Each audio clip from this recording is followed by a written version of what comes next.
What's going on, YouTube? Today I'm finally putting out my review of the new Elac Debut 3.0 series 6.5-inch bookshelf speakers, otherwise known as the Elac DB63s.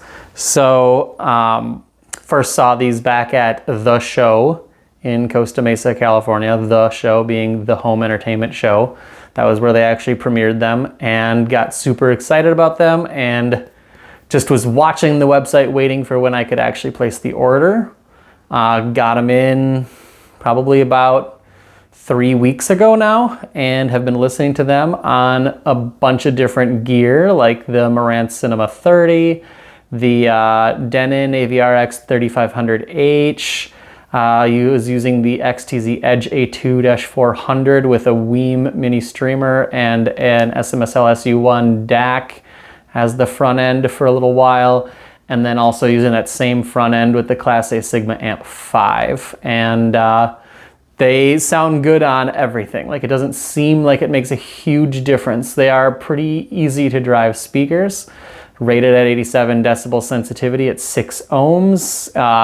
Presumably they drop down to, below 4 ohms in some instances. But yeah, it seems like everything that I have here at least powered them just fine. I mean, the best and cleanest sound that I got out of them was out of that Class A Sigma Amp 5.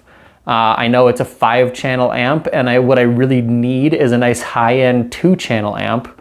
So actually, I am going to be trying to sell that Class A Sigma Amp 5-channel, 200 watt per channel amplifier, like really good quality amp, but like I really don't need it when I have the Marantz Cinema 30 with its 11 channels of amplification built in.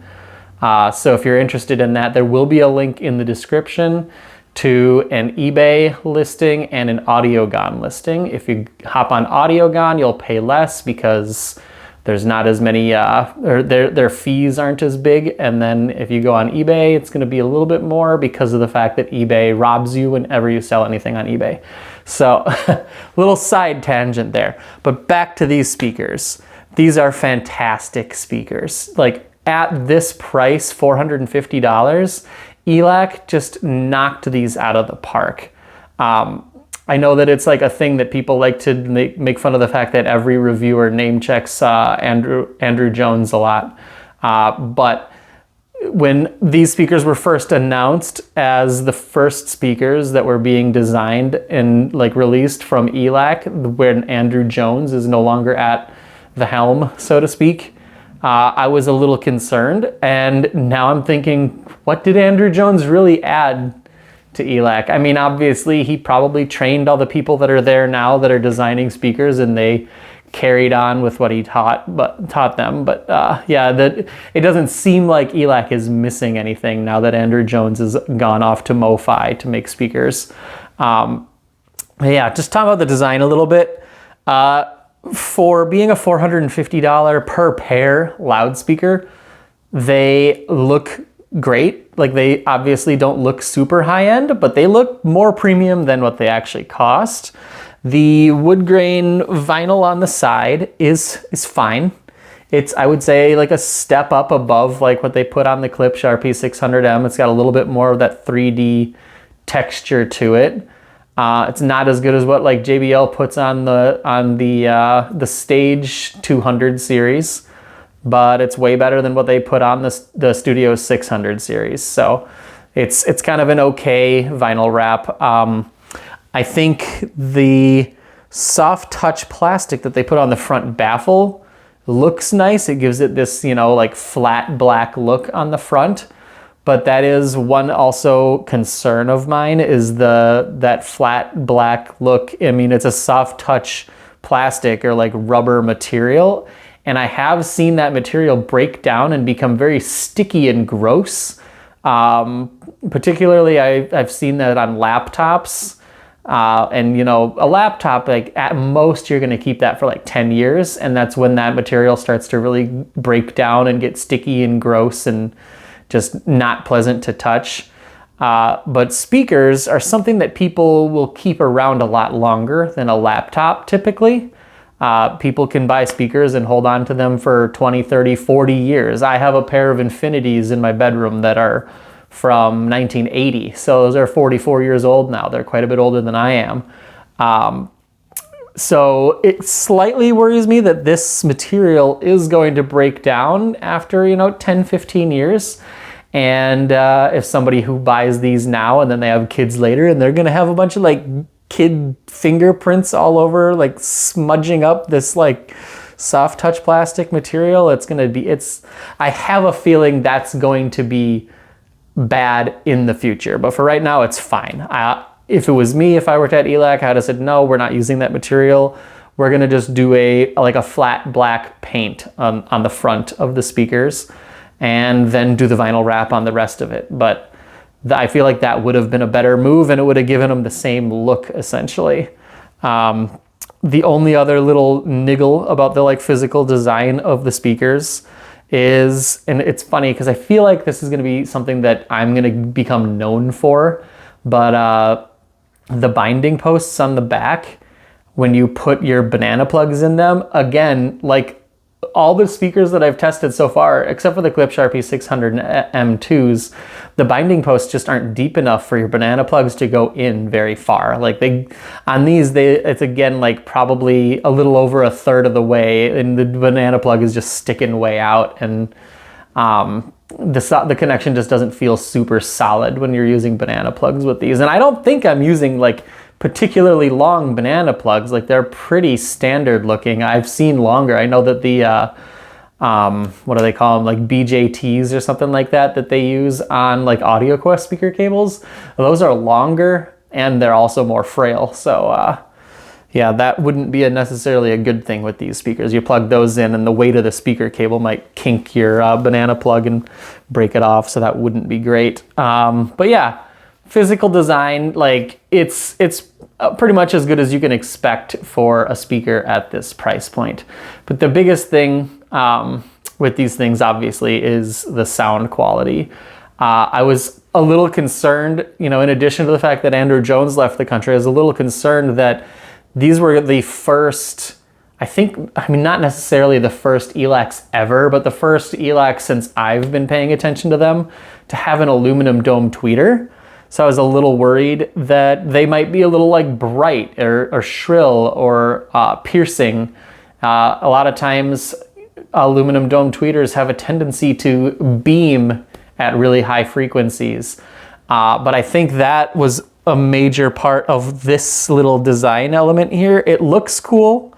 It protects the tweeter from little kids and stuff like that poking the dome in, but it does actually serve a function. I believe it is effectively a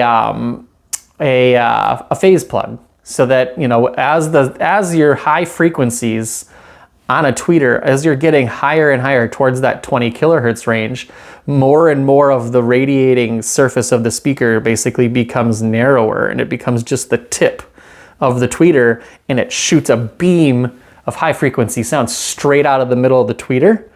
And so that means that if the tweeter is pointing directly at you, it's going to sound too bright, and then as soon as it's off axis a little bit, you're going to lose like all the high frequency sparkle, like the stuff at the top of the frequency range. So putting that right there, covering up the middle of the tweeter, makes it so that if it can do that, but then those high frequencies are going to hit that little phase plug and scatter.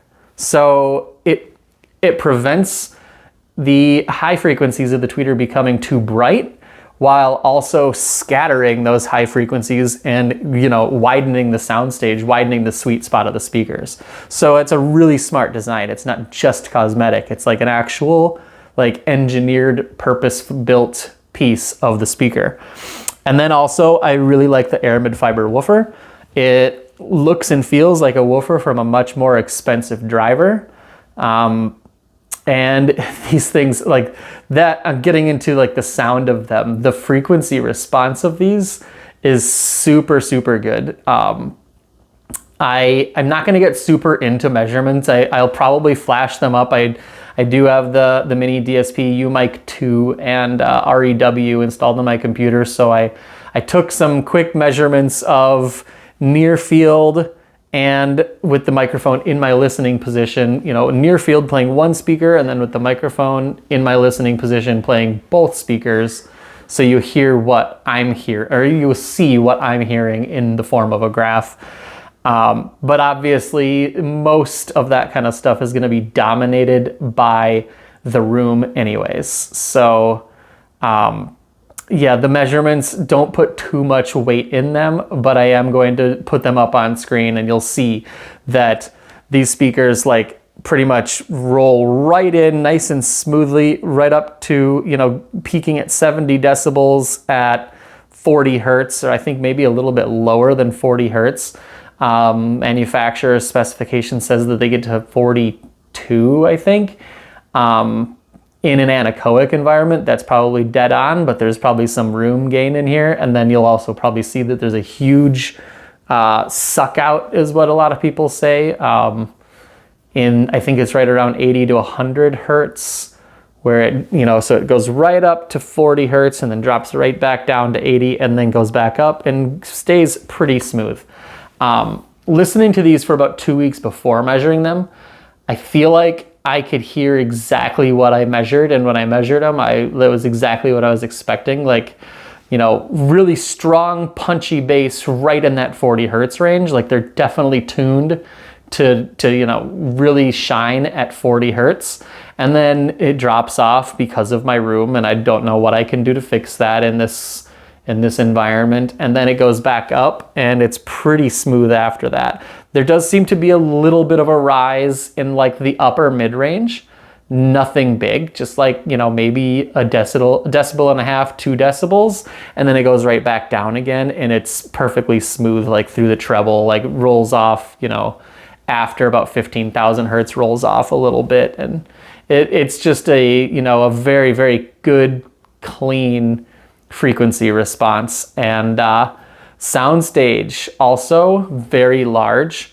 Now, they're not perfect in the Soundstage department. It is kind of hard to get them to lock in a good center image.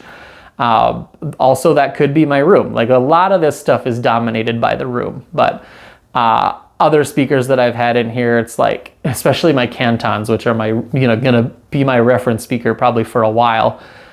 Those things, you know, I get this perfect phantom center when I'm listening to most music through those speakers. And this, it was a little bit more diffuse of a soundstage. It was a big, wide soundstage. The speakers had very little trouble casting sounds beyond the side boundaries of the speakers, but it wasn't like the most precise instrument placement or anything like that. But I mean, for a $450 speaker, you got to keep that part in mind. Like, they're not going to be as good as, you know, some $2,000 speakers, but I think that they are definitely as good as speakers up to around $1,000. So, yeah, the Soundstage, it's good enough for what you should expect from a speaker, you know, 2 to 3 times as much as these. And then, you know, the same thing with imaging. It's not, you're not getting a lot of depth to the image. Like, you're not hearing, you know, instrument placement where it sounds like somebody is up close, so also, you know, another instrument is pushed back further. You're not really going to hear like those kinds of details. But I mean, for most people, these speakers are going to be like all they'd ever want. I mean, I can honestly imagine some people who are just getting into the hobby buying these speakers and something like a Weem amp or like a Blue Sound Power Node or something like that, and just literally having those 2 parts and being like, I'm good. Like, this is all I need. Maybe add a subwoofer if you do want to get the bass below 40 hertz. But like, I could definitely imagine a lot of people, especially like instead of getting a sound bar. I mean, you buy a Weem amp and these speakers, you know, Weem amp is $330. These are $450. You're at $780. Then you got 20 bucks left over for cables. Your $800 sound system, that's going to be, for music, like 10 times better than a sound bar. And for movies and TV shows, like just as good, if not better than most sound bars. So if you're in this market at all, like trying to find something to make sound in your room, like not necessarily you're like, I'm some super high-end audiophile, but you're just like looking for something and you're thinking, do I do a sound bar or do I do conventional speakers and some kind of a little amplifier? Do this and a Wii amp and you're gonna love it. Like, I honestly, these speakers are going to get my highest possible endorsement. What I'm gonna say right now is gonna sound crazy, and it's gonna sound like Elac is paying me to say this, but no one's paying me to say anything because I have such a tiny YouTube channel. So, but what I'm going to say is everybody who is interested in sound should go out and buy these speakers. Even if you're a high-end audiophile, say you've got some Wilson Audios or some Bowers & Wilkins 800 series speakers in your house somewhere, you would be surprised at how good these speakers are. They're that good. Like, they're not perfect, obviously, because no speaker is perfect, but for $450 a pair of speakers, maybe if you're one of these super high-end audiophiles and you pick these up and you listen to them for a while, it might put your super high-end stuff into perspective. Like, maybe, you know, if you're chasing this constantly, like, higher and higher value speaker, and then you bring yourself back down to earth and listen to these and go, like, it might put your high-end system into perspective, and you might not think that you need to keep chasing the higher-end stuff anymore. And then also, if you're just getting into the hobby, it's gonna be like the best entry point to get into the hobby because they sound so good at such a low price. So you could buy these and you could be pretty satisfied until you are getting to the point where, you know, now I'm out of college and I'm getting a job where I'm making more money, and now I can afford some much more expensive speakers rather than buying, you know, something else that's kind of in this price class and not being satisfied with it and wanting to upgrade in a year or two. You could buy these and be happy with them for 5 years.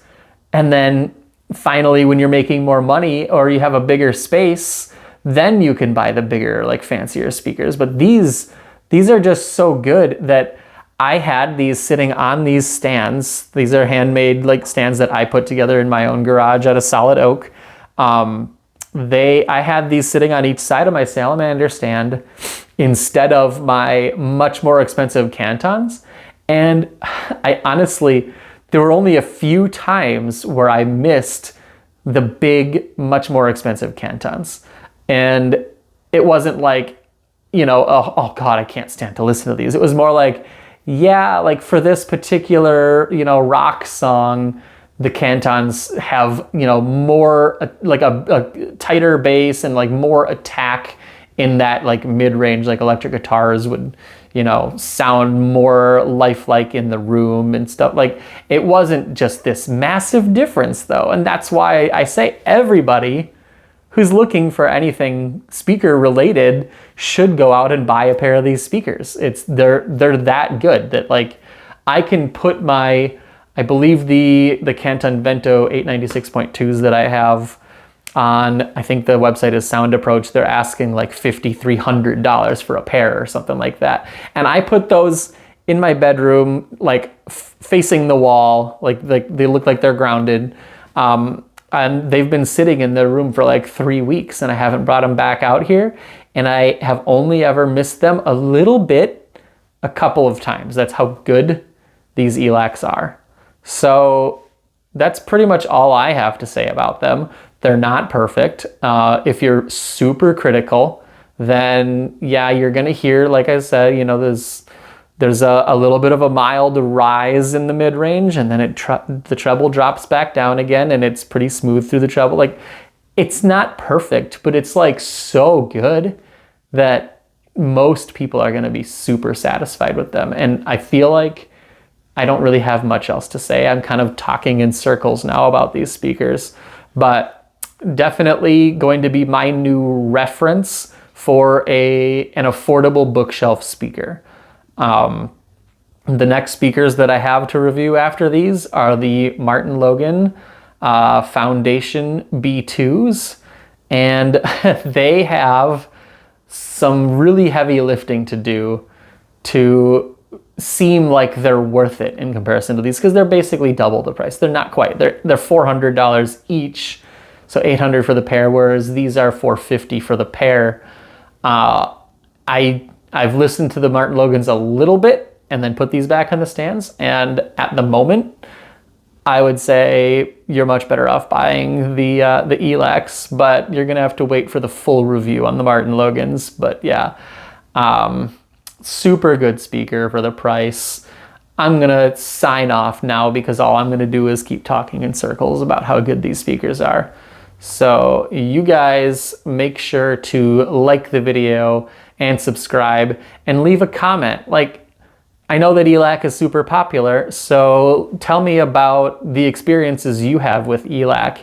And also, Elac has speakers that are a lot more expensive that don't seem to get a lot of coverage. And so if any of you have any experience with those, let me know, because I have been thinking maybe with how good these are, what can they do at, the Elac Carina 6.5-inch bookshelves, I don't remember the model number off the top of my head, $1,000 MSRP for a pair. How much better are those things gonna be? Because if this is what they can do for $450 for a pair, what are they doing at $1,000 a pair? Like, are they making bookshelf speakers for $1,000 a pair that compete with $5,000 bookshelf speakers? Like, I kind of want to know. So yeah, let me know in the comments if you guys have any experience with other Elac speakers, and like and subscribe, and thanks for watching.